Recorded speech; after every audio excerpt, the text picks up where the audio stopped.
Hello सलाम sir. जी वालेकुम अस्सलाम। सर आपकी आवाज़ क्लियर आ रही है बिल्कुल। ठीक है, स्टार्ट कर दूं क्लास? जी सर स्टार्ट कर दें। ठीक है, थैंक यू जी। अस्सलाम वालेकुम। अस्सलाम वालेकुम बच्चों, good afternoon. Today is second week and our first class of this week, and we should learn today about some terminologies of budgets. These are budget committee, budgetary slack, account receivable, to know cash receipts,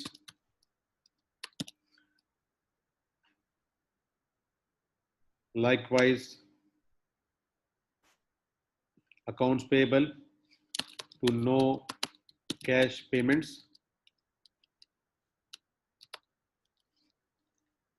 and operational budgets. ये आज बच्चों हम सीखेंगे। इससे पहले जैसे हमारी routine है कि हम पहले 10 मिनट में लास्ट लेक्चर्स का जो कोई Q&A होता है उसको फॉलो करते हैं। तो लेट्स सी। अभी जो कुछ बच्चे तो मेरे साथ इंटरेक्शन में रहे और उन्होंने क्वेश्चंस करते रहे कि चैप्टर 2 के मुतल्लिक हमारे पास कैसे फिगर्स आ रही हैं एंड सो ऑन। तो अगर किसी का कोई क्वेश्चन इस सिलसिले में है तो प्लीज़ रेज करें।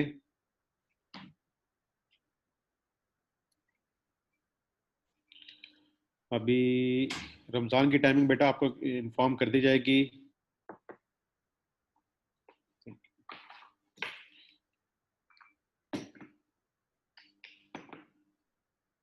ठीक है बच्चों, पिछले लेक्चर्स में हमने जो पढ़ा था वो गूगल ड्राइव का लिंक मैंने शेयर किया हुआ है। मियां मोहम्मद तैयब साहब, मैं आपको भी उसका लिंक शेयर कर देता हूँ, जिससे आप लास्ट लेक्चर जो हमने किए थे वो आपको पता लग जाएगा उसमें हमने क्या क्या कवर किया है। बहरहाल आप इतना जहन में रख लें कि हम अभी फॉलो कर रहे हैं सीमा P1 की बुक, और उसमें से हमने चैप्टर 2 पढ़ा है रिगार्डिंग कैश फोरकास्ट। जी आज हम इस financial forecast, cash forecast from financial statements को स्टडी कर रहे हैं। अमजद फैजान साहब, इसके बाद हैं अली हैदर जी। इसमें अली हैदर 2.4 क्वेश्चन में काफ़ी बच्चों की तरफ से मुझे ये कंसर्न आया कि जी 50,000 का जो बैंक ओवरड्राफ्ट है इसके साथ हमें क्या ट्रीटमेंट करना है। अगर आप देखें क्वेश्चन 2.4 ए पार्ट में उसने कहा था कि आप कैश फोरकास्ट बनाएं, और मेरे ख्याल से आखिरी कुछ महीनों में जाके वो कैश फोरकास्ट 50,000 से ज़्यादा भी आ रहा था। तो हमने वहाँ पे ये बताना है कि बैंक ने जो 50,000 का बैंक ओवरड्राफ्ट अरेंज किया है, it is not sufficient to meet the requirement, और हमें ओवरड्राफ्ट ज़्यादा भी लेना पड़ सकता है। प्लस इसके अंदर एक बात जो ध्यान में रखने वाली है वो ये है कि बैंक ओवरड्राफ्ट जब आपको मिलता है तो वो पैसे आपके अकाउंट में डाल नहीं दिए जाते। जब जब ओवरड्राफ्ट की जरूरत आएगी तो बैंक उसको ऑनर करता रहेगा। से अभी आपके अकाउंट में बैलेंस 0 है, और मीन वाइल आपको एक 5,000 की पेमेंट करनी पड़ गई है। जब आप 5,000 का चेक बैंक को प्रेजेंट करेंगे तो फिर 5,000 का बैंक ओवरड्राफ्ट आपको कर देगा। इसी तरह बाद में आपको 45,000 की और जरूरत पड़ गई, तो जब आपका चेक प्रेजेंट होकर बैंक पहुंचेगा तो फिर बैंक आपके 50,000 के बैंक ओवरड्राफ्ट कर देगा। ये बात यहाँ पे एक्सप्लेन की गई है 2.4 में। अच्छा जी, क्वेश्चन नंबर 6 जो था 2017 का, उसमें लीज की और रेंटल पेमेंट्स का जिक्र था। उसको भी चलो अभी हम देख लेते हैं कि उसको कैसे ट्रीट किया गया है।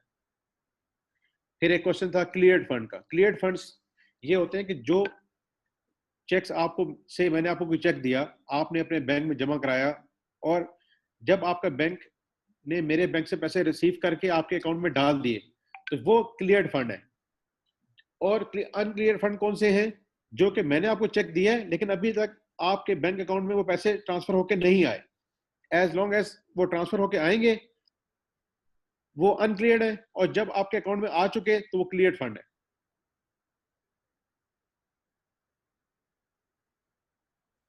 आज का जो बच्चों हम चैप्टर पढ़ रहे हैं सीमा P1 का, ये चैप्टर जो बजटिंग का चैप्टर है ना स्पेसिफिकली, ये उसका ही that is page chapter number 13। आज हम चैप्टर नंबर 13 पढ़ेंगे बजटिंग का।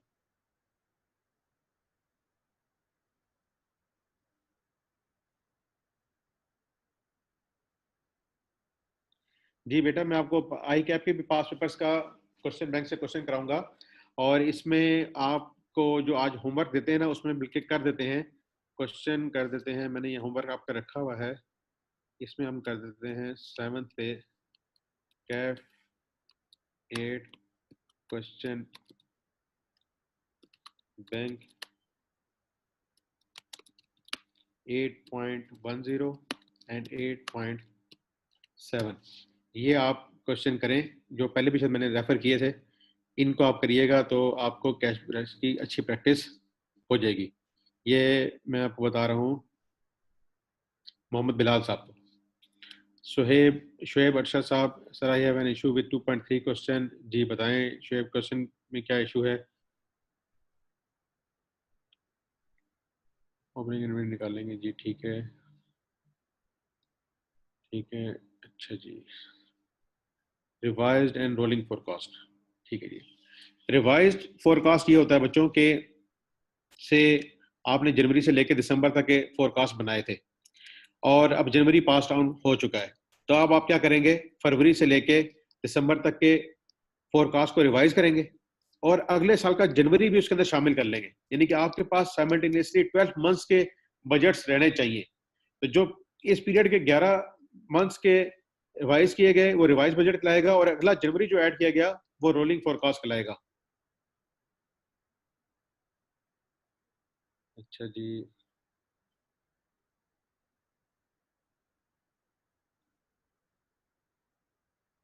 जी कैश बजट का टॉपिक बच्चों खत्म नहीं हुआ। आज के फर्स्ट फेज में हम कैश बजट के ऊपर ही बात कर रहे हैं, और फिर उसके बाद हम ऑपरेशनल बजट और दूसरी टेक्नोलॉजीज के ऊपर आ रहे हैं। जी, क्लियर फंड का मतलब है कैश आपके पास रिसीव हो चुका है। अच्छा जी, पेज नंबर क्या है ये भी मैं आपको बता देता हूँ, ड्राइव लिंक भी शेयर कर देते हैं।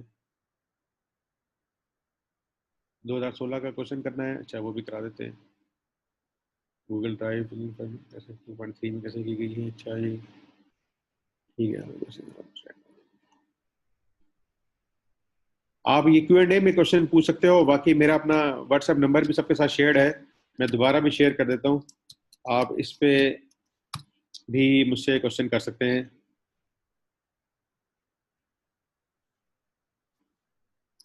जी बजट डेफिनेशन मैं आपको बता दूं, समन बजट डेफिनेशन के अंदर तीन बातें होती हैं। It is quantitative plan, it is expressed in financial terms, and it is for a specified period of time। ये तीन बातें हमें कंसिडर करनी होती हैं बजट के डेफिनेशन में।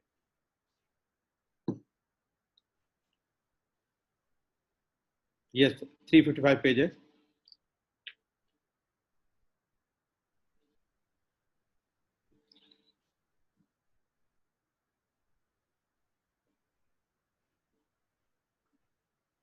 अदनान साहब का क्वेश्चन है कि सर क्वेश्चन में वो ओपनिंग इन्वेंटरी स्टार्ट में ऐड कर देते हैं और हम एंड पे ऐड करते थे।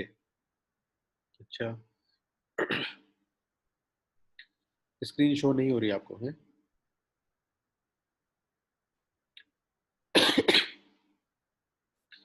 Sir your WhatsApp number please, thanks, मैंने दे दिया, ठीक है ठीक है। अच्छा जी बच्चों, आज का टॉपिक हम स्टार्ट करते हैं। ये जो आपके क्वेश्चंस आ गए इनको मैं अंडरस्टैंड कर लिया है, और अभी इनको एड्रेस भी करते हैं। Let's discuss about today's topic. बच्चों एक चीज होती है budget committee. What is budget committee? Budget committee in fact जब आप एक लार्ज ग्रुप में या एक लार्ज कंपनी में काम कर रहे होंगे, या चलो मीडियम एंड स्मॉल स्केल में भी होंगे, तो बजट बनाने की जिम्मेदारी जो है ना, वो यूजली दी जाती है फाइनेंस मैनेजर को। एक बजट कमेटी बनाई जाती है। अब इस कमेटी के अंदर रिप्रेजेंटेटिव्स होते हैं ऑफ ऑल डिपार्टमेंट्स, क्योंकि हमने पूरी ऑर्गेनाइजेशन का बजट बनाना है, तो हम इसमें इनवाइट करते हैं representatives of all departments. They may be head of those departments, ठीक है, वो उस डिपार्टमेंट के हेड भी हो सकते हैं। से हम इसमें मार्केटिंग का हेड भी रखेंगे, हम इसमें सेल्स का हेड भी रखेंगे, प्रोडक्शन का हेड भी रखेंगे, फाइनेंस मैनेजर भी होगा, ट्रेजरर भी होगा, सारे डिपार्टमेंट्स के रिप्रेजेंटेटिव इसके अंदर होते हैं। उनको एक टास्क दिया था कि अपना बजट की सजेशन लेकर आए कि आपका बजट इस दफा क्या होना चाहिए। तो वो अपनी बजट्स लेके आते हैं कि जी मार्केटिंग वाला कहता है कि मैं इतने यूनिट सेल कर सकूंगा, इस प्राइस पे सेल कर सकूंगा, प्रोडक्शन मैनेजर कहता है मैं इतने यूनिट्स प्रोड्यूस कर सकूंगा, इस प्रोडक्ट्स के इतने कर सकूंगा, इस प्रोडक्ट के इतने कर सकूंगा, एंड सो ऑन।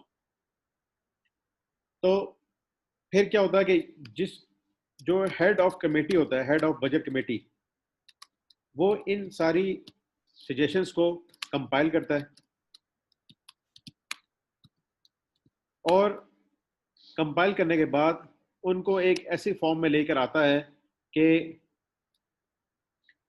वो प्रेजेंटेबल हो सके और पूरी ऑर्गेनाइजेशन के इंटरेस्ट उसमें सेफ गार्ड हो रहे हैं। क्योंकि सेल्स मैनेजर हो सकता है ये क्या कि मैं ज्यादा सेल कर सकता हूं, क्योंकि उसकी ज्यादा सेल्स का काम ही सेल्स ज्यादा करना है, जबकि प्रोडक्शन मैनेजर क्या जी मैं तो इतने यूनिट्स प्रोड्यूस नहीं कर सकता। तो फिर क्या होगा, कन्फ्लिक्ट आएगा। हमें ये देखना है कि हमारे पास कितनी प्रोडक्शन फैसिलिटीज अवेलेबल हैं, हमारे पास कितना रॉ मटेरियल अवेलेबल है, कितनी लेबर अवेलेबल है, कितने लाइसेंसेस अवेलेबल हैं, कितने पेटेंट्स अवेलेबल हैं, हमने क्या करना है।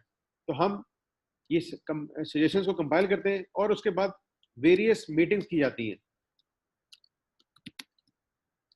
टू फॉर्मलाइज बजट और एक नतीजे पे पहुंचा जाता है। ठीक है बच्चों, ये इट्स टेक्स टाइम। जब भी आप सुनते होंगे गवर्नमेंट ने बजट बनाना शुरू कर दिया, हमारे गवर्नमेंट का बजट तकरीबन जनवरी से बनना शुरू हो जाता है और ये मार्च अप्रैल में जाके तकरीबन फाइनल स्टेज पे आता है, जब भी जाके ये फाइनेंस मिनिस्टर मई में या जून में जाके अनाउंस करते हैं। तो इट्स के लिए क्या होता है कि सारे गवर्नमेंट के अगर गवर्नमेंट का बन रहा है तो सारे गवर्नमेंट के डिपार्टमेंट्स अपनी सजेशन भेजेंगे, फिर एक बजट कमेटी होगी, उसका हेड या वो पूरी कमेटी उन सारे सजेशन को कंपाइल करेगी और एक म्यूचुअल ऑर्गेनाइजेशन के इंटरेस्ट का एक बजट बनाएगी। ये सारा काम होता है एक बजट कमेटी का, और उसने क्या करना होता है, अवॉइड करना होता है कन्फ्लिक्ट को, अवॉइड कन्फ्लिक्ट्स।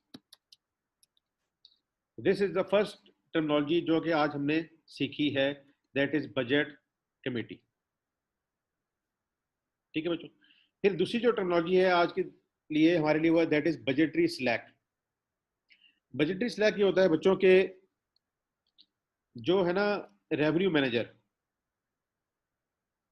वो ये चाहता है कि उसका जो टारगेट है, हर कोई बजट मैनेजर ये चाहता है कि उसका टारगेट क्या हो, आसान हो।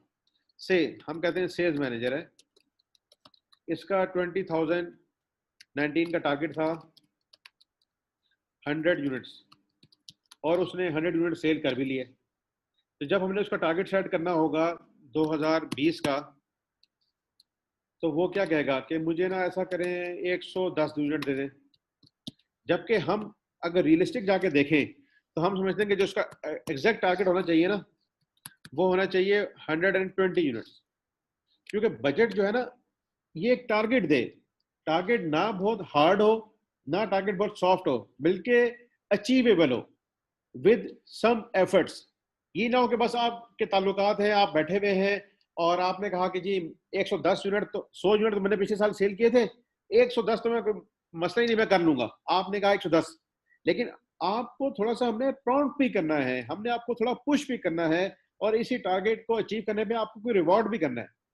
तो जो सेल्स के मैनेजर्स होते हैं, जो रेवेन्यू के मैनेजर्स होते हैं, वो ये कोशिश करते हैं कि अपने टारगेट को कम रखें,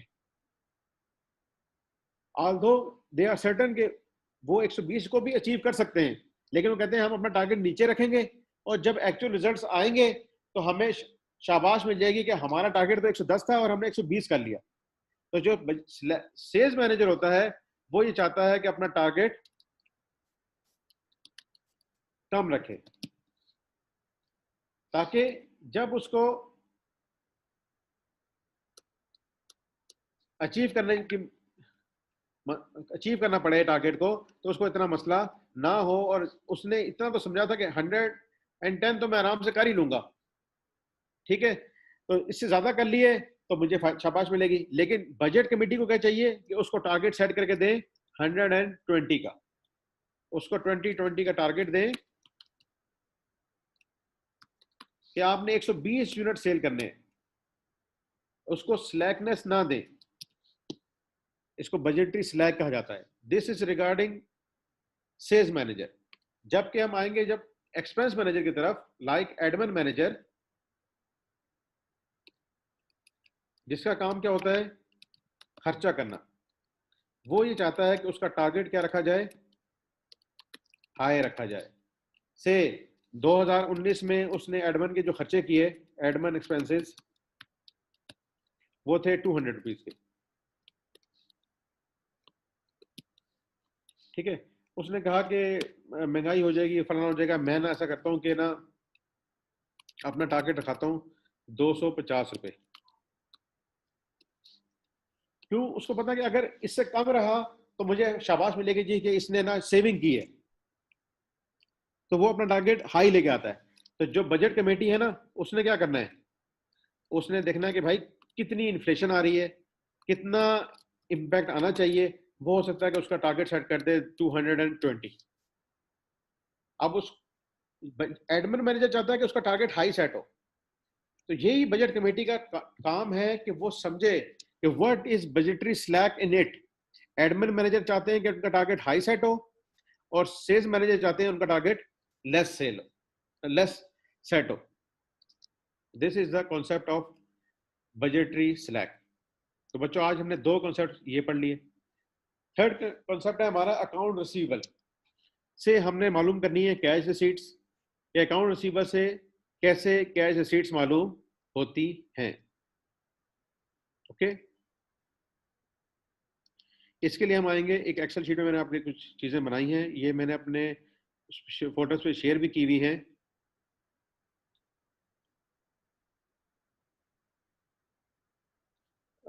जो ड्राइव मैंने आपको दी है उसमें से हमने दिया हुआ है, तो आप उसको भी यूज कर सकते हैं। बहरहाल मैंने यहाँ पे ये चीजें प्लेस की हुई है। Let's have a discuss on account receivable. बच्चे जो आज मैंने मटेरियल रखा है एक्सेल में, उसके अंदर ये मुख्तलिफ शीट्स अवेलेबल हैं। अभी हम पढ़ रहे हैं rules of debit and credit.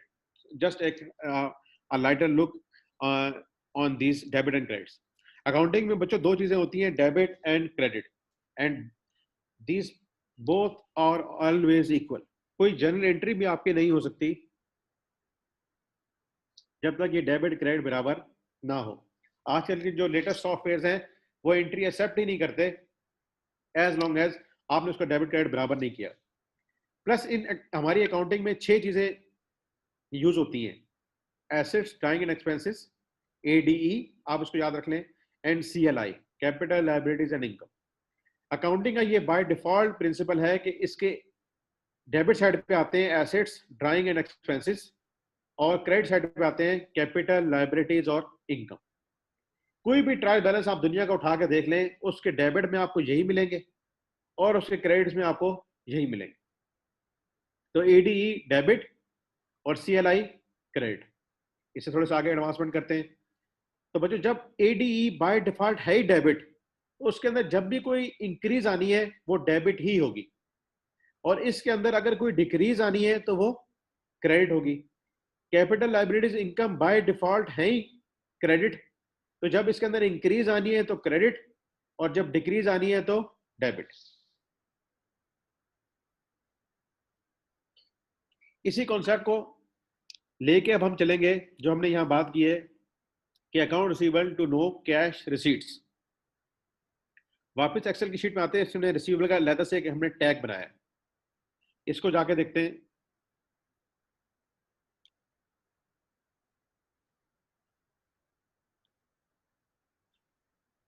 ये टैग हमें बच्चों क्या बता रहा है? ये टैग हमें ये बता रहा है कि rules of debit and credit कैसे अप्लाई करते हैं। ठीक है, आइए जरा तवज्जो करें। ये अकाउंट रिसीवेबल है। अकाउंट रिसीवेबल की हमने ऊपर यहाँ डेफिनेशन लिखी है, account receivable includes current assets and current assets includes receivables. ठीक है बच्चों, एसेट्स के अंदर करंट एसेट्स आते हैं, और करंट एसेट्स के अंदर एक जो टर्मिनोलॉजी है दैट इज अकाउंट रिसीवेबल। अभी हमने ये देखा है लास्ट ही शीट में कि एसेट्स क्या होते हैं, हमेशा these are by default debit, these are by default debit होते हैं। और हमने ये भी देख लिया है कि एसेट्स के अंदर क्या आते हैं, करंट एसेट्स, और करंट एसेट्स के अंदर आता है रिसीवेबल। ओके जी। अब रिसीवेबल कैसे बनते हैं? जब भी हम उधार पे सेल करेंगे, क्रेडिट सेल करेंगे, तो वो जिन्होंने हमारे पैसे देने हैं वो रिसीवेबल्स कहलाएंगे, या इसका दूसरा नाम डेटर्स भी है। तो हमने डेबिट क्रेडिट करना होता है। अभी हमने रूल्स ऑफ डेबिट क्रेडिट देखा है कि जब भी हमारे एसेट्स इंक्रीज होंगे तो क्या होंगे, डेबिट होंगे। और करंट एसेट्स में रिसीवेबल भी हमारा एसेट है, तो हम रिसीवेबल, अकाउंट रिसीवेबल को कर देते हैं डेबिट, ठीक है। और इनकम को हमने क्या देखा था, इनकम क्या होती है, क्रेडिट। इनकम क्या है, क्रेडिट। तो हम इनकम को क्रेडिट कर देंगे। ये एक हमारी एंट्री है, अकाउंट रिसीवेबल डेबिट और सेल्स क्रेडिट। इस एंट्री को हम लेके जाएंगे अकाउंट रिसीवेबल के अकाउंट में। जैसे ही हमने एक नंबर एंट्री शो की है, तो एक नंबर एंट्री यहां गई। अकाउंट रिसीवेबल क्या हो रहा था बच्चों, डेबिट। तो ये अकाउंट रिसीवेबल की है डेबिट साइड, ये सारी इसकी है डेबिट साइड। हम इसकी डेबिट साइड पे आए, इसने किसको क्रेडिट किया है, सेल्स को। तो हमने 500 रुपए से यहाँ पे ये रिकॉर्डिंग कर दी। अब जब हमने सेल्स की है तो कुछ दिन बाद क्या होगा, हमें इनसे रिकवरी होगी, हमें रिसीट्स होंगे फ्रॉम रिसीवर्स। तो हमारे पास क्या आ जाएगा, cash. Cash again is our asset, और जब एसेट्स बढ़ते हैं तो डेबिट होते हैं। और अकाउंट रिसीवेबल हमारा एसेट है। अब एसेट कम हो गए, जब वो पार्टी हमें कैश दे देगी तो वो हमारा रिसीवेबल नहीं रहा, तो रिसीवेबल हमारा क्रेडिट हो जाएगा। जब अब रिसीवेबल क्रेडिट होगा तो हम रिसीवेबल के अकाउंट की साइड की क्रेडिट साइड पे आएंगे। ये 2 नंबर जो एंट्री है हमारी, इससे हमने कैश को क्रेडिट किया, और ये 400 की हमने रिसीट यहाँ शो कर ली। अब आपके सामने पिक्चर अवेलेबल हो गई कि 500 की आपने सेल्स की, 400 की रिसीट्स हो गई, तो बकाया कितना रह गया, रिमेनिंग बैलेंस कितना रह गया, 100। तो अकाउंट रिसीवेबल में आपके पास 100 का क्लोजिंग बैलेंस आ रहा है। ओके, ये एक हमने सिंपल एग्जांपल बनाई। अब हम देखते हैं कि इस एग्जांपल से अगले महीने में क्या होगा। तो ये जो क्लोजिंग बैलेंस है ना, ये अगली दफा क्या बन जाएगा, ओपनिंग बैलेंस। यहां से क्लोजिंग उठ के अगली दफा आ जाएगा ओपनिंग बैलेंस। फिर इस दफा फिर सेल होगी, हमने फिर 500 की सेल कर दी। इस तरह यहाँ पे सेल लिखी थी 500, 500 लिख दी। फिर इसी तरह हमें रिसीट्स होंगी, से हमें ये 400 की फिर रिसीट हो गई, cash debit, account receivable credit. तो कैश हमारे पास आ गया। अब आप देखें, आपके पास 100 पहले था, 500 की सेल आपने और कर दी, टोटल कितने पैसे लेने हैं लोगों से, 600। 400 आपको मिल गए, तो बाकी कितने रह गए, 200। अब यही एक सिचुएशन आप इस तरह बना सकते हैं कि अगर आपने जब भी कैश रिसीट्स मालूम करनी हो तो ओपनिंग बैलेंस में सेल्स को ऐड करें, या आपके पास बन जाएगा टोटल रिसीवेबल। इसमें से अगर आपको कहा जाएगा कैश कितना मिला था, तो क्लोजिंग बैलेंस अगर आप लेस कर देंगे तो रिमेनिंग आ जाएगा कैश रिसीव्ड। यहां से दोबारा बताता हूं कि देखिए, ये आपके पास ओपनिंग था, ये 500 की आपने सेल की, टोटल आपने के पास कितना रिसीवेबल हो गया, 600। अगर हम कहें कि आपके पास क्लोजिंग में अभी 200 रिसीवेबल है, तो इसका मतलब क्या है कि 400 आपने अभी स्टिल रिसीव, सॉरी 400 आपने रिसीव कर लिया है, 600 आपने रिसीव करना था, 200 still receivable. It means you have collected 400 cash. इसी एग्जांपल को बच्चों हम सॉल्व करते हैं। ये हिल्टन की बुक की एक एक्सरसाइज है, दैट इज फ्रॉम हिल्टन की बुक। ये मैंने भी कल गूगल ड्राइव पे रख दी थी, 9th एडिशन है ये, और इसका ये क्वेश्चन है 9-22, 9-22।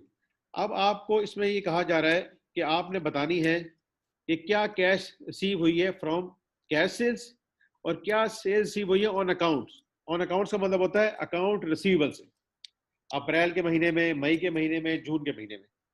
तो let's have a look about account receivable. Account receivable का डाटा बच्चों ये 3 में दिया गया है।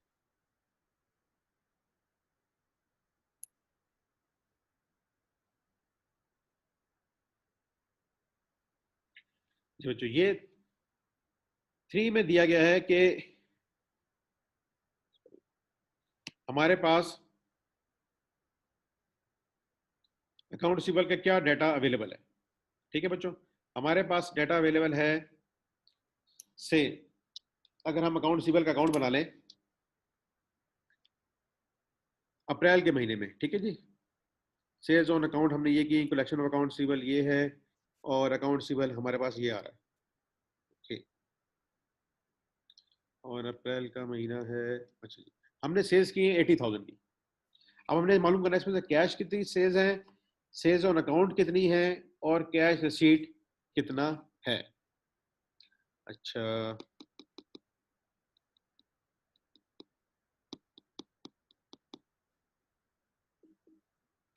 इस क्वेश्चन के डाटा में थोड़ा सा कोई प्रॉब्लम लग रहा है, भारत, चलो अभी हम इसको समझ लेते हैं।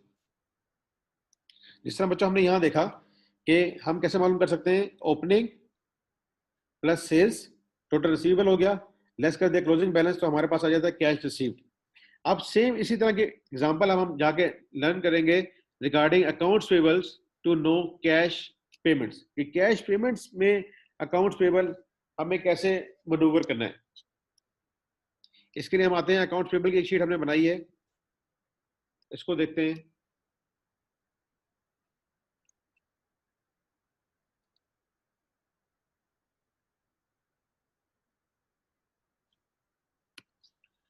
जी बच्चों, जिस तरह हमें ये पता है कि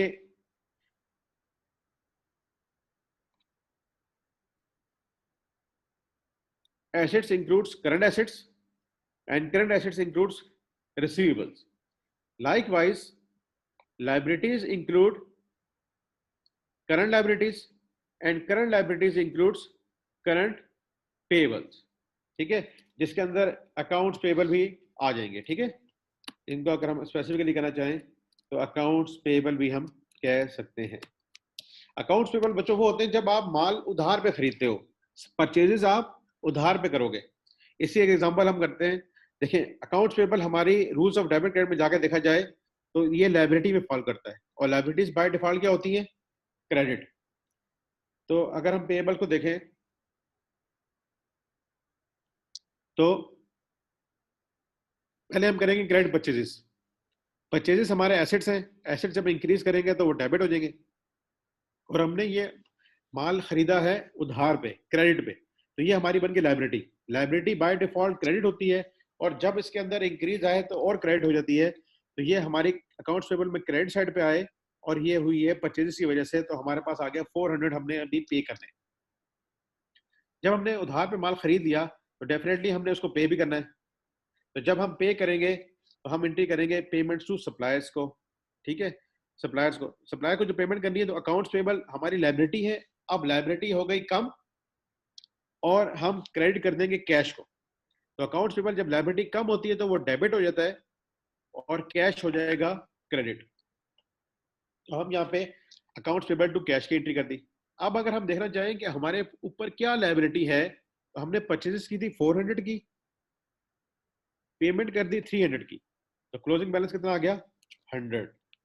100 इज अवर क्लोजिंग बैलेंस, कि हमने इस मंथ के एंड पे 100 पे करना है।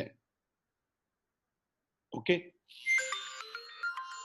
ऑन द अदर हैंड अगर हम देखें, ये जो 100 क्लोजिंग बैलेंस था, अगले पीरियड में क्या बन जाएगा बच्चों, ओपनिंग बैलेंस।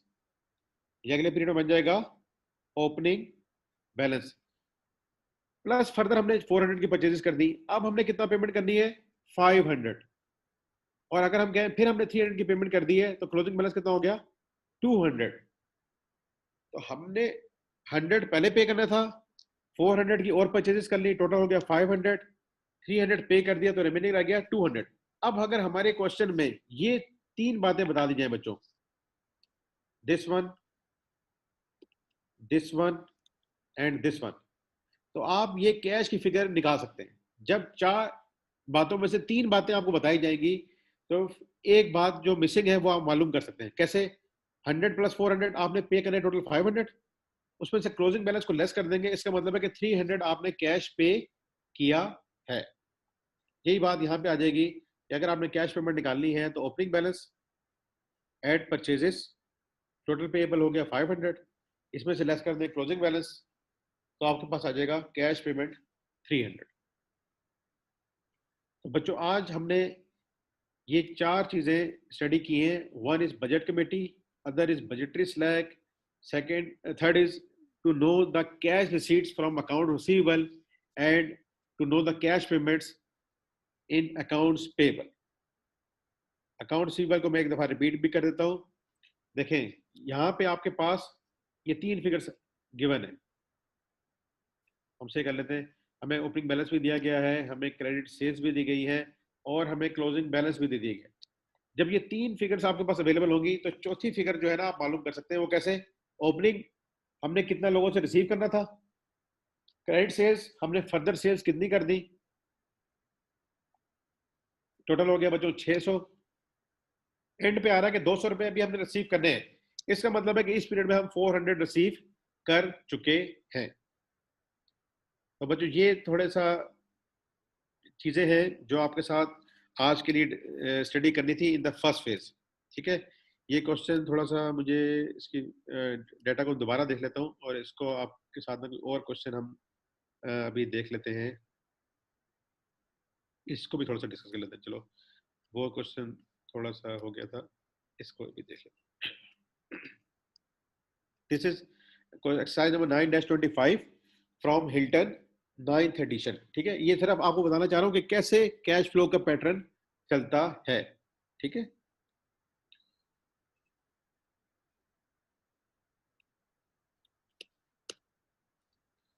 आइए बच्चों, कुछ क्वेश्चन आपने किए. अच्छी बात है, अटेम्प्ट किए आपने अटेम्प्ट किया 2017 का क्वेश्चन भी, 2016 का क्वेश्चन. तो कई बच्चों ने अच्छा अटेम्प्ट कर लिया है, कईयों की अभी लर्निंग हो रही है. तो मैं चाहूंगा कि आप पूरा वीक वेट ना किया करो. आप इन द जब भी आपको टाइम मिले आप उसको अटेम्प्ट करें और फौरन मुझसे पूछें ताकि हम आगे बढ़ सकें. अब बच्चों देखो ये एक सेल्स कैश मैनेजर का क्वेश्चन है. इसमें हमने कैश कलेक्शंस मालूम करनी है. जस्ट आपको 1-2 मिनट में इस क्वेश्चन की स्ट्रीमिंग बता रहा हूँ. इसमें आपने जाके पहले क्या देखना है कि आपसे कहा गया compute the estimated total cash collections during October from credit sales. क्या आपने अक्टूबर के महीने में कितनी कैश कलेक्शन की है. कलेक्शन का होते कैसे बच्चों? Psycho loco incorporated, a manufacturer of salsa, has the following historical collection patterns for its credit sales. ये इनका हिस्टोरिकल कलेक्शन पैटर्न है. जब वो क्रेडिट सेल कर देते हैं तो फिर हमारे पास कलेक्शन कैसे होती है? 70% collected in the month of sale. जिस महीने में हम सेल करते हैं हमें उसी महीने में ही 70% मिल जाता है. तो जैसे अभी इस क्वेश्चन के फर्स्ट रिक्वायरमेंट में कहा गया कब की मालूम करनी है? अक्टूबर. तो अक्टूबर की सेल्स का 90,000 का 70% आपको अक्टूबर में मिल जाएगा. अपने पास नोटबुक पे कागज पे कहीं लिखते जाए अक्टूबर की सेल है 90,000 और स्ट्रेट अवे इसका 70% आपको अक्टूबर में ही मिल जाएगा. क्लियर हो गई बच्चों यहां तक बात?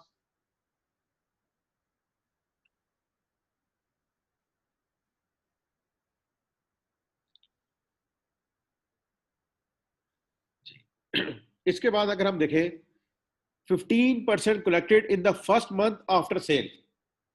जब हम सेल करते हैं उसके पहले महीने में, उसके बाद जो महीना आ रहा है कब? Month after sale. जो फर्स्ट मंथ आफ्टर सेल आ रहा है उसमें मिलते हैं हमें 15% अमाउंट. हमने कौन से महीने की कलेक्शन निकालनी है बच्चों? अक्टूबर की. तो अक्टूबर से पहले कौन सा महीना गुजरा होता है? सितंबर. सितंबर की सेल कितनी है? 80,000. तो 80,000 का हमें मिलेगा 15% इन अक्टूबर. हमें अक्टूबर में देखना है कि कौन कौन से पैसे मिल रहे हैं.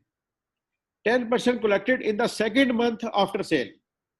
जब सेल हम करते हैं उसके 2 महीने बाद जो हमें कलेक्शन होती है दैट इज 10%. तो अक्टूबर से 2 महीने पहले कौन सा महीना आता है? अगस्त. अगस्त की सेल है हमारी 70,000. तो इसका हमें मिलेगा 10%. कब मिलेगा? अक्टूबर में. 4% collected in the third month after sale. जब सेल हुई उसके 3 महीने बाद उस सेल के हमें मिलते हैं 4%. तो अक्टूबर में 3 महीने पहले महीना आता है बच्चों जुलाई का. जुलाई में हमने सेल की कितनी? 60,000 और इसका मिलेगा हमें 4%. कब मिलेगा? अक्टूबर में. देखो जुलाई के बाद ये हो गया पहला महीना, ये हो गया दूसरा महीना और ये हो गया तीसरा महीना. तो थर्ड मंथ आफ्टर सेल जाके आपको मिलते हैं 4% अमाउंट. और 1% अमाउंट आपको मिलती ही नहीं, वो अनकलेक्टेबल। तो बच्चों आप क्या करोगे, अक्टूबर का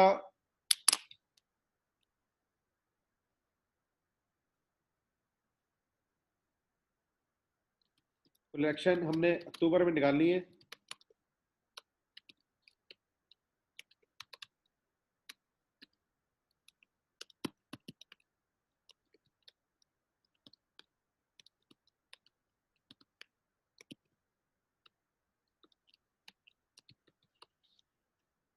अक्टूबर की सेल थी 90,000,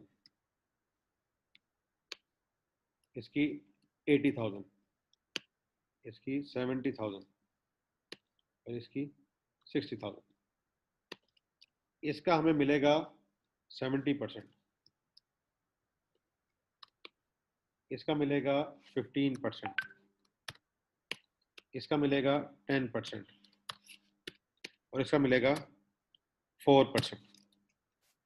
ठीक है, तो दिस मल्टीप्लाई बाय दिस, तो 63,000 इसके मिल गए, इसके इतने मिल गए, इसके इतने मिल गए, इसके इतने मिल गए। और बच्चों हमें पूरे महीने में पैसे मिल गए, ये अक्टूबर की कलेक्शन आ जाएगी, दैट इज 84,400। ये हमारी कलेक्शन होगी बच्चों अक्टूबर के महीने में। ठीक है, मुझे आइडिया था कि अभी आपको इस तरह के क्वेश्चंस भी कराने हैं, इसलिए जस्ट एक आपको लुक दिखाई है कि आपको डिफरेंट बुक्स से पढ़ना क्यों जरूरी है। इस तरह की एग्जांपल्स आपको हर बुक में नहीं मिलेंगी, हिल्टन की बुक में मिलेगी आपको। This is month of sales हमने लिख दिए, ये कलेक्शंस हमने अक्टूबर में निकालनी थी, हमने अक्टूबर में निकाल ली, एंड सो ऑन। तो बच्चों ये क्वेश्चन था, इसकी बेसिस पे हमने इसको किया। Let's have a Q&A up to this session.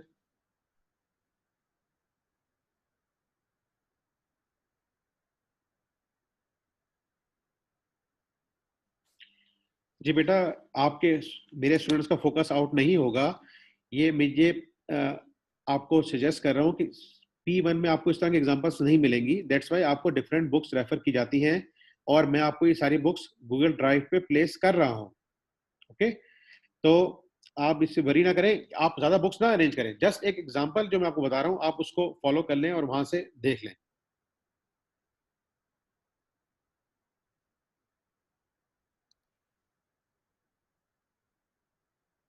Ji very good Shahriar, Asif ने शायद आरिफ ने किया है, वेरी गुड वेरी गुड, कई बच्चों ने इसको कर दिया है।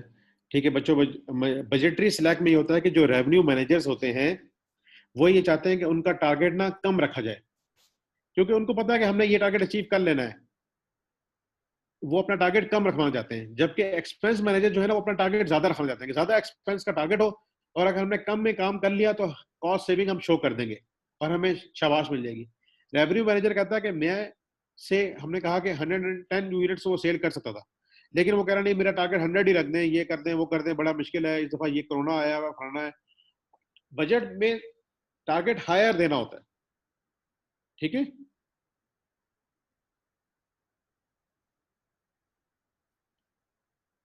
और 1% बच्चों हमें मिलेगा ही नहीं, 1% तो हमने काउंट नहीं करना, 1% इज अनकलेक्टेबल, वो तो मिला ही नहीं ना, हमने तो लेना मिला क्या है, that is cash collection. Okay, अच्छा बच्चों अब हम आते हैं कि जो हमने आज पढ़ना है ऑपरेशनल बजट्स। हमारा आज फिफ्थ जो डिस्कशन है दैट इज ऑपरेशनल बजट्स, ये भी मैंने आपके साथ शेयर किए हुए, let's have a look on this. ठीक है, सबसे पहला जो बच्चों ऑपरेशनल बजट है ना, दैट इज रेवेन्यू बजट और sales budget. Okay, revenue budget और सेल्स बजट, ये बच्चों बनाना इतना ही आसान है जितना ना आप अपने अम्मी अब्बू से पैसे निकलवाते हैं। ठीक है, जैसे हम कहते हैं ना ये बड़े बहन भाइयों से पैसे निकलवाते हैं, ये इतना ही आसान है। इसके अंदर सिर्फ आपने ये 3 चीजें बनानी है बच्चों, जो मैं अभी आप सामने हाईलाइट कर रहा हूं। इन 3 चीजों को सिर्फ आपने बनाना है, that is budgeted sales units, budgeted unit sale price and budgeted sales revenue. जिसपे मैं अभी आपको लेके चल रहा हूं, सिर्फ इस पे मेरे साथ रहें। Budgeted sale units, budgeted unit sale price and budgeted sales revenue in PKR total. आपने कहा कि हम इस पीरियड में 500 यूनिट सेल करेंगे, एक यूनिट है 10 रुपए का, तो कितने के सेल हो सकेगी टोटल? 5,000 रुपए की। तो दिस इज सेल्स बजट। अभी हम इसके डिफरेंट वेरिएंट्स भी देखते हैं, आपको बात समझ आएगी। तो याद रहे कि बजट क्या होता है? Quantitative plan. तो हमने कहा 500 यूनिट सेल करेंगे। एक स्टूडेंट ने मुझसे पूछा था बजट की डेफिनेशन, वो यहाँ पे मैं दोबारा बता रहा हूँ। बजट की डेफिनेशन का पहला पॉइंट था बच्चों क्या? Quantitative plan. तो ये क्वांटिटी हमने बताई कि हम कितने यूनिट सेल करेंगे, it is quantitative plan. Second, expressed in financial terms. हमने इसको कोई फाइनेंशियल टर्म्स नहीं, हमने इसको पीकेआर, यूएस डॉलर, इसी में कन्वर्ट करना है, ठीक है। एंड थर्ड इसकी बात थी क्या? That is for specified period of time. यहाँ पे हमारे पास टाइम है, हमने कहा फॉर द ईयर एंडेड जून 30, 2020। तो हमारे पास तीन चीज हो गई, quantitative plan, express in financial terms and specified period. और ये पूरे साल की बजट की फिगर आ गई है, दैट इज 5,000, कि हम पूरे साल में 5,000 रुपीज की सेल करेंगे। ओके बच्चों, इससे पहले हम ये सीख चुके हैं कि जब भी हमने कोई बजट बनाना है तो सबसे पहले क्या लिखना है? नेम ऑफ एंटिटी, उस बजट का नाम, हम कौन सा बजट बना रहे हैं, हम यहाँ बना रहे हैं रेवेन्यू बजट। और अभी हम सीख रहे हैं कि हमारे पास सिर्फ एक ही प्रोडक्ट है, सिंगल प्रोडक्ट। तो हमने प्रोडक्ट का नाम जो भी XYZ होगा उसको रखा, और ये हमारे पास बजट का एक फॉर्मेट नजर आ गया। ये बच्चों जब आप सेल बजट के कॉन्सेप्ट को जहन में रख लेंगे, सिर्फ यही बातें, तीन बातें, यूनिट्स, एक यूनिट की सेल प्राइस और टोटल सेल्स की वैल्यू क्या बनेगी, तो आपको सेल्स बजट समझ आ चुका है।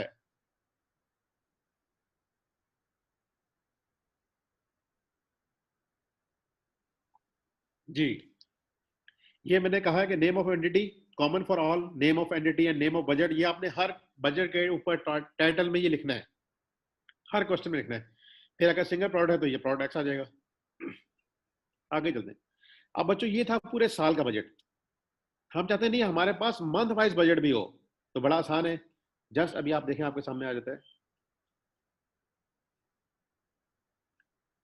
जी, ये हो गया month wise. Name of entity रहेगा, रेवेन्यू बजट, बजट का नाम, प्रोडक्ट नेम, जो भी प्रोडक्ट हमारी एक है, प्रोडक्ट एक्स ही हमारे पास बेच रही है, फॉर द ईयर एंडेड। अब हमने क्या किया? जनवरी भी डाल दिया, फरवरी भी डाल दिया, मार्च, अप्रैल, मई, जून, जुलाई, अगस्त, सितंबर, अक्टूबर, और ये दिसंबर आ जाएगा। हमने सारे कॉलम्स को बीच में नहीं डाला, और हमने यहाँ कॉलम बना दिया एक क्वांटिटी का, और एक बना दिया उसकी टोटल रुपी वैल्यू का। यूनिट प्राइस हमने इसमें से निकाल दी, जिस तरह ये 100 इसमें बिक जाएंगे, 200 इसमें बिक जाएंगे, और पूरे साल में जाके कितने बिक रहे हैं?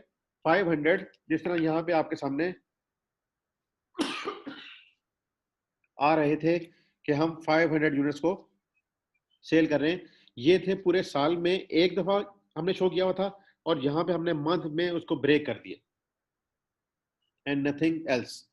तो बच्चों जब ईयर वाले बजट को मंथ वाइज करना है या क्वार्टर वाइज भी करना है, आप क्वार्टर वाइज भी कर सकते हैं, तो आप क्या कर सकते हैं? कॉलम आपके पास क्वांटिटी और वैल्यू का रहेगा, और एंड पे आके राइट साइड पे आपने उसका सम भी बना देना है। ये हो गया बच्चों। अब हम आते हैं कि हम अपना बजट ना रीजन वाइज बनाना चाहते हैं, ठीक है? क्या बनाना चाहते हैं? Region wise. तो बच्चों ये भी बहुत आसान है, इतना ही आसान है जितना अभी आपने ऊपर से सीखा था। अभी आपको समझ आ जाएगी बात। देखें हमने क्या किया है कि ये जो एरिया था ना, इसको यहां से उठा के ना यहां पे ले आए बस, और इससे पीछे एक लेफ्ट कॉलम ऐड कर दिया, उसमें लिख दिया रीजन। बाकी सारा का सारा बजट वही का वही है, इसके लेफ्ट साइड पे एक ऐड कर दिया है कॉलम, दैट इज रीजन। इसमें केपीके बना दिया, पंजाब बना दिया, सिंध बना दिया, आपने ये ऐड कर दिया। आप जानते हो नहीं, हम इसके अंदर पंजाब के अंदर भी मुख्तलिफ कस्टमर ग्रुप ऐड करें। मतलब पंजाब के अंदर हमारी प्रोडक्ट एक्स ही है, लेकिन कुछ किड्स को भी बिक रही है, यंग एडल्ट्स को भी बिक रही है, तो हम उसके भी अलग से मालूम करना चाहते हैं। इस तरह केपीके में हमारे कितनी कितनी प्रोडक्ट्स बिक रही हैं, हम किड्स को कितनी बिक रही है, यंग को कितनी बिक रही है, तो आपने जस्ट लेफ्ट साइड पे कॉलम्स को ऐड करते जाएंगे, और आपके पास डिटेल से डाटा होता चला जाएगा। फिर आप इवन चाहते हैं कि टेरिटरी भी हो, सिटी भी हो, और फिर कस्टमर ग्रुप भी हो, ठीक है? प्रोविंस भी आ गया, उसके अंदर फर्दर सिटी भी आ गया, और कस्टमर ग्रुप भी आ गया। तो बच्चों जो भी आपने ऐड करना है उसके लेफ्ट साइड पे ऐड करते रहे, ये सारी चीजें सेम रहेंगी। ये जो हमने स्टार्ट से शुरू किया था, हम इसको रिवाइज कर लेते हैं। ये देखें, सेल्स, यूनिट्स, सेल प्राइस और टोटल, ये सब जगह सेम चल रहा है। बस आपने जो चीज पे ऐड करनी है ना, उसके लेफ्ट साइड पे एक कॉलम बना के रीजन, फिर रीजन के अंदर कस्टमर ग्रुप डालना है, कस्टमर ग्रुप डाल दें। फिर आपने इस रीजन के अंदर फर्दर सिटी करने, सिटी डाल दें, फिर कस्टमर ग्रुप डाल दें, एंड सो ऑन। तो बच्चों ये हमने अभी सीख लिया सिंगल प्रोडक्ट के मतलब। अगर हो एक से ज्यादा प्रोडक्ट फिर क्या होगा? फिर हम प्रोडक्ट को ऊपर से निकाल देंगे, उस प्रोडक्ट को उठा के यहाँ ले आएंगे। प्रोडक्ट एक्स, वाई, जी। अब हमारे पास 3 प्रोडक्ट्स आ गई। प्रोडक्ट एक्स को हम 500 बेचेंगे, इसकी ये प्राइस होगी। प्रोडक्ट वाई को हम इतना बेचेंगे, इसकी ये प्राइस होगी। प्रोडक्ट जी को हम इतना बेचेंगे और उसकी ये प्राइस होगी। तो ये बच्चों आपके पास टोटल कितने यूनिट्स बेचोगे और क्या इनकी टोटल सेल प्राइस होगी, ये आपके सामने आ गया। ठीक है बच्चों। अब इसको भी आप मंथ वाइज कर सकते हो। कैसे? प्रोडक्ट्स वही रहेंगी, सामने जनवरी, फरवरी, मार्च, दिसंबर, और ये टोटल आ जाएगा। फिर आप के पास पहले तो एक प्रोडक्ट थी, अब पंजाब भी है, उसके अंदर किड्स, यंग और एडल्ट्स भी हैं, और इस किड्स को भी आप डिफरेंट प्रोडक्ट्स बेच रहे हो या डिफरेंट साइजेस बेच रहे हो, एक्स वाई जी। तो यहां तक तो आपने देख लिया, ये ऊपर आपको सामने प्रोडक्ट मौजूद थी। आपने क्या किया, इसके लेफ्ट साइड पे कस्टमर ग्रुप, टेरिटरी, और इसी तरह अगर आपने एक सिटी ऐड करना है तो आप ऐड करते चले जाएंगे, और ये आपका सेल्स बजट बन जाएगा या रेवेन्यू बजट। और सबसे पहला जो बजट है कमर्शियल एंटरप्राइजेस में, अभी हम गवर्नमेंट के बजट क्यों नहीं पढ़ रहे, हम पढ़ रहे हैं कमर्शियल एंटरप्राइजेस में। वहां पे सबसे पहला बजट बनता है रेवेन्यू बजट। ओके बच्चों, कि हमने 500 यूनिट सेल करने हैं। सबसे पहले सेल बजट बनने के बाद आता है प्रोडक्शन बजट। प्रोडक्शन बजट देखिए, जितने यूनिट्स आपने सेल करने हैं, डेफिनेटली आपने उनको क्या करना है, प्रोड्यूस करना है। डेफिनेटली आपने उनको प्रोड्यूस करना है। आप ये बात समझते हो पहले कि एक हमारे पास होती है opening inventory of finish goods. ठीक है बच्चों। और फिर हम आती है एक हमारे पास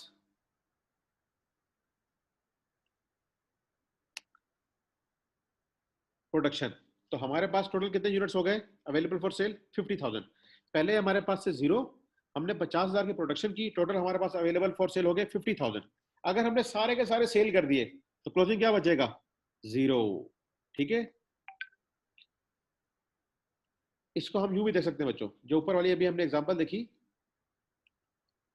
हमने क्या किया कि ओपनिंग प्लस प्रोडक्शन ये अवेलेबल फॉर सेल हो गए, इसमें से लेस कर दिए जितने हमने सेल कर दिए, तो हमारे पास बच गए क्लोजिंग। अगर हम यूं भी देख सकते हैं, opening inventory plus production available for sale हो गए 50,000।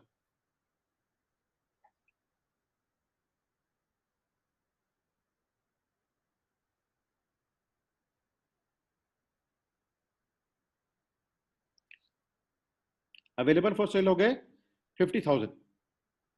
तो हमने क्या किया, जाके काउंट किया कि हमारे पास क्लोजिंग स्टॉक कितना है। क्लोजिंग स्टॉक जाके हमने देखा हमारे पास है जीरो। इसका मतलब है कि हमने सेल कितने कर दिए? सारे के सारे। तो या तो हम पहले सेल को लेस कर दें या पहले क्लोजिंग स्टॉक को लेस कर दें, तो हमारे पास सेल की वैल्यू आ सकती है।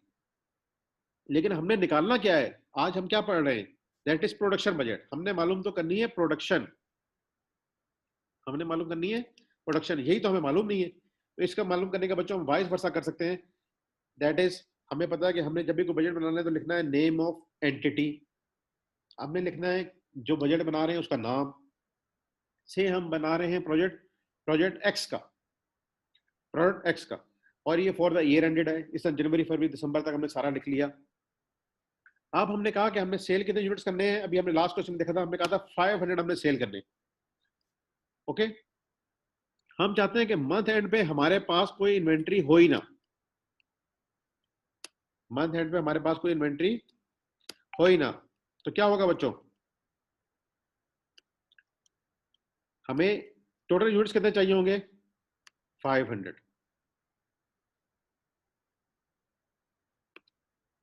हमें यूनिट्स कितने चाहिए होंगे? 500। हम कहते हैं ओपनिंग इन्वेंट्री हमारे पास पहले से कोई थी ही नहीं, तो हमें कितने यूनिट्स प्रोड्यूस करने होंगे?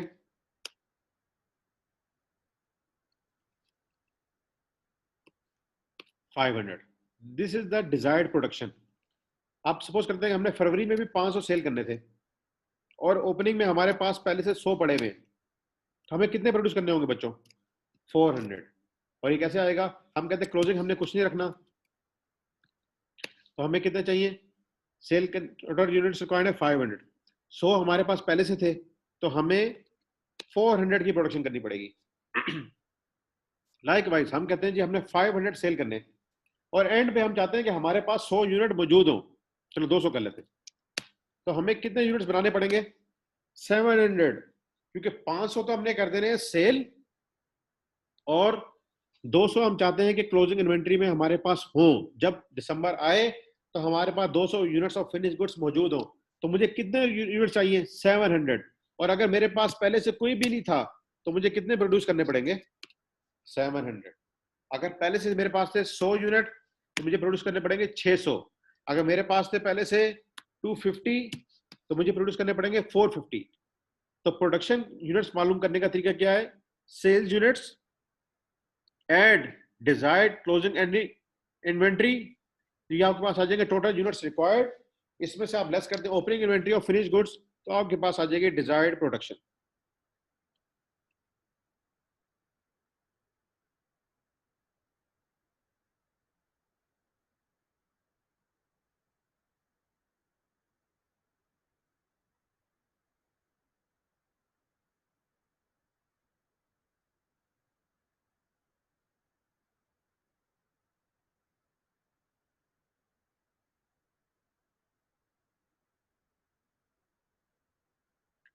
ये हमारे पास हो गया है प्रोडक्शन बजट।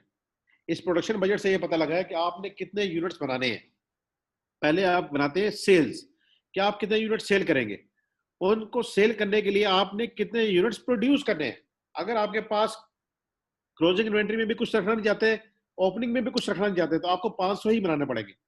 अगर आपके पास से ओपनिंग इन्वेंट्री में 100 यूनिट मौजूद थे तो आपको 400 बनाने पड़ेंगे।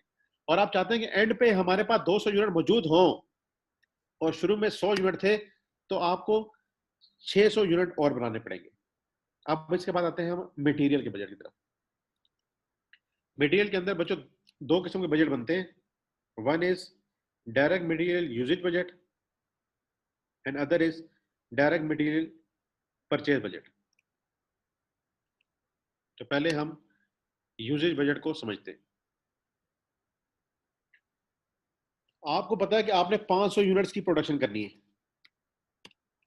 बच्चों जब प्रोडक्शन करेंगे तो उसके अंदर मटेरियल भी डलता है, उसके अंदर लेबर भी डलती है, और उसके अंदर एफओएस का काम भी आता है। हमने कहा कि 500 यूनिट्स हमने बनाने प्रोडक्ट एक्स के,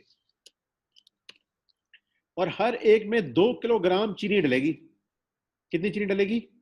2 किलोग्राम। तो हमें टोटल मटेरियल कितना चाहिए? 1000 ग्राम। 500 ज़रबे 2 किलोग्राम, मुझे यानी कि 1000 ग्राम जो है वो रॉ मटेरियल चाहिए। ओके, एक हमने बनाने कितने यूनिट थे? 500, और हर एक में लगते हैं 2 केजी, तो हमें बनाने पड़ेंगे 1000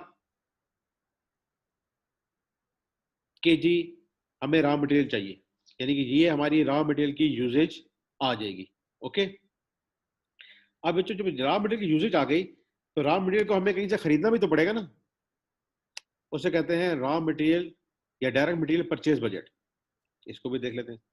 अब आपके सामने आ गया कि जी हमें 1000 केजी खरीदना है। ठीक है, हमें यूजेज कितना करना है? 1000 केजी। क्यों? क्योंकि हमने 500 यूनिट बनाने थे, हर यूनिट पे 2 केजी लगते हैं, तो टोटल हो गया 1000। ओके, जब यहां तक बात रही, हम फिर हमें ये देखना पड़ेगा कि क्या हमारे पास क्लोजिंग इन्वेंट्री है कोई रॉ मटेरियल की?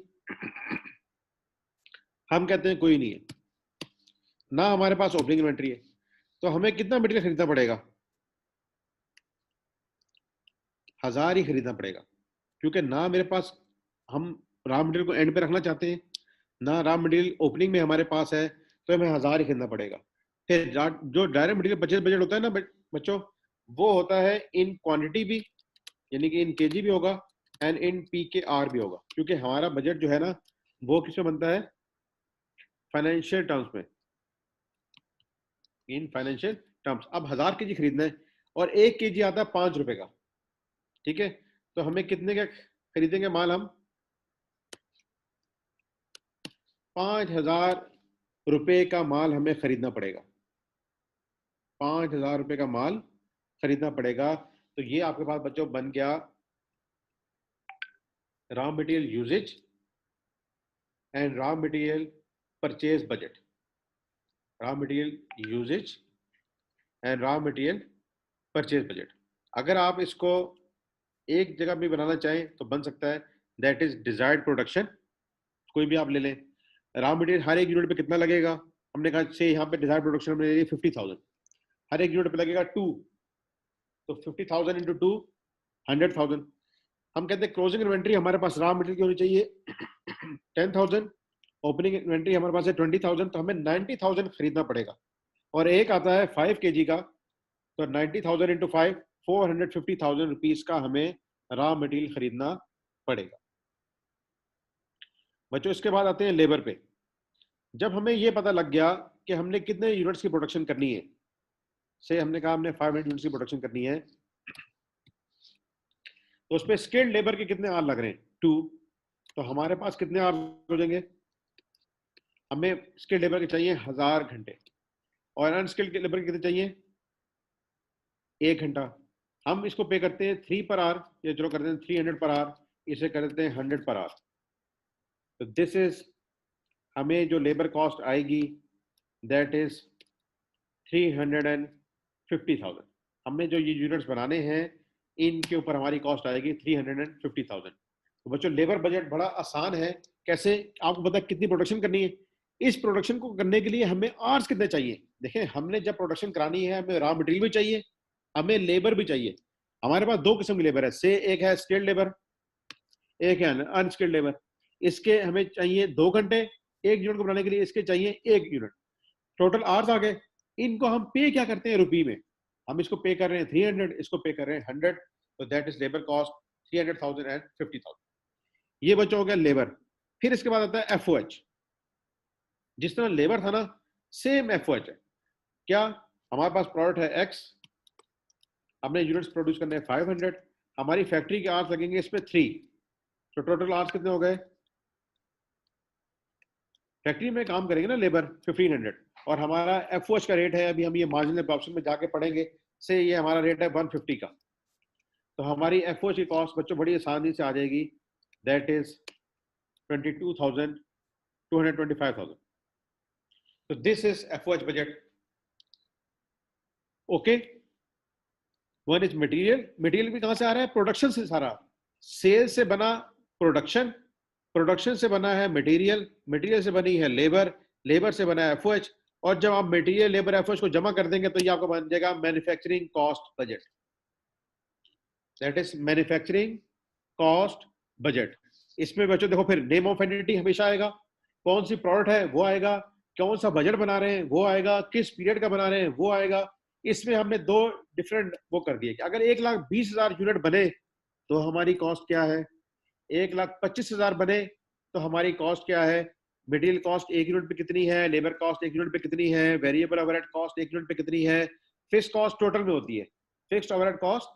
बेशक आप 1,20,000 यूनिट बनाए, 1,25,000 यूनिट बनाए, ये दोनों सूरतों में सेम रहेगी, ये दोनों सूरतों में सेम रहेगी, क्योंकि ये फिक्स्ड है और फिक्स फैक्ट्री ओवरहेड हमने पर यूनिट में निकाल लिया। This is manufacturing cost budget.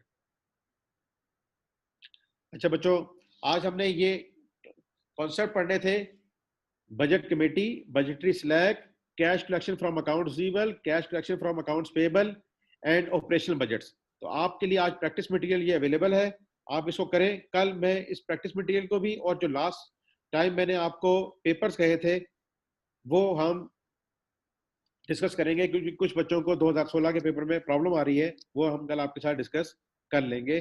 आज आपके लिए ये होमवर्क है, यानी एज ए प्रैक्टिस मटेरियल है। This is Hilton 9th edition, Google drive पे प्लेस्ड है बच्चों, वहां से जस्ट आपने क्वेश्चन लेना है और आपने ट्राई करनी है। इसके मैं मैनुअल आपको नहीं दे रहा हूं, ठीक है, आपने ट्राई करनी है मैनुअल को देखे बगैर। This is review problem, review problem का सोल्यूशन आपको दिया गया है। रिव्यू प्रॉब्लम का ये होता है कि सेल्फ करेक्शन प्रॉब्लम होता है, सारा डेटा भी अवेलेबल है और आंसर भी अवेलेबल है। जो मैंने चीजें आज आपको पढ़ाई है ना, वो सारी इस रिव्यू प्रॉब्लम में अवेलेबल है। And this is available on my Google drive, जिसका लिंक पहले भी हमने शेयर किया हुआ था, अभी यहाँ पे भी आपको दिखा देते हैं। फिर ये exercise number 925, 927, 929, 930 different pages available है। और कैश एड के क्वेश्चन बैंक मैंने पहले भी आपको कहे थे कि कैश बजट से रिलेटेड है, इनको आप करिएगा।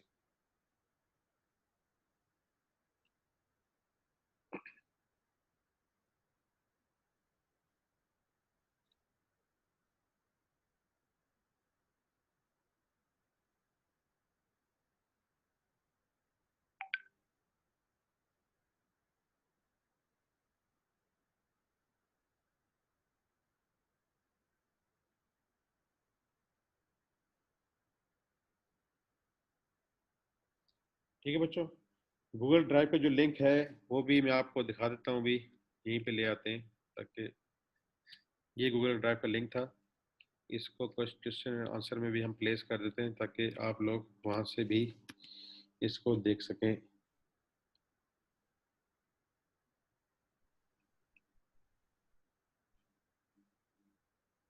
ये बच्चों एक मैं गूगल ड्राइव का लिंक आपको भेज रहा हूँ।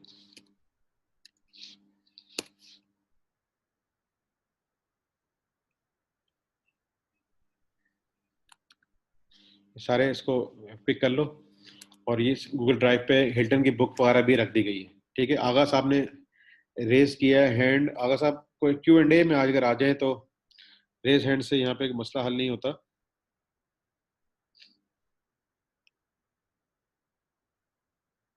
ठीक है बच्चों, अभी मुझे क्लास एंड करनी पड़ेगी, मैं क्वेश्चंस देख लेता हूँ, और ये आपका होमवर्क है।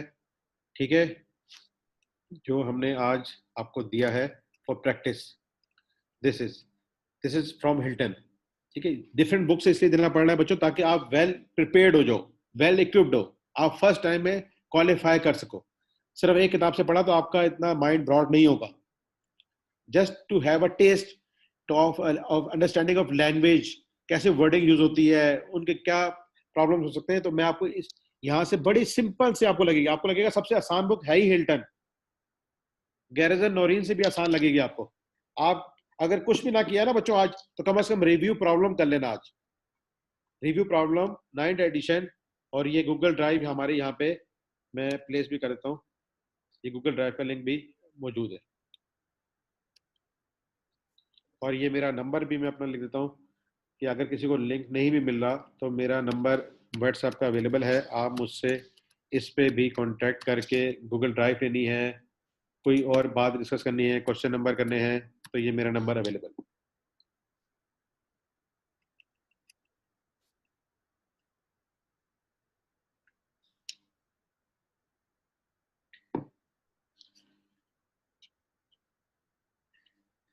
ठीक है बच्चों, मुझे कहा गया है कि क्लास को एंड करना है, तो कल हम जरा, आज मैंने कॉन्सेप्ट आपको ये देने थे सारे, cell budget, production budget, direct material budget, direct labour budget, FOH budget, ये सारे सिंपल बजट हैं। हमें एक बजट से अगले सारे बजट बनते जाते हैं, इसी तरतीब से बनते हैं। अगर आप किसी और तरतीब से बनाना चाहेंगे तो नहीं बन सकेंगे। ठीक है, तो आज के लिए बच्चों इतना ही, क्लास को खत्म करते हैं। अल्लाह हाफिज।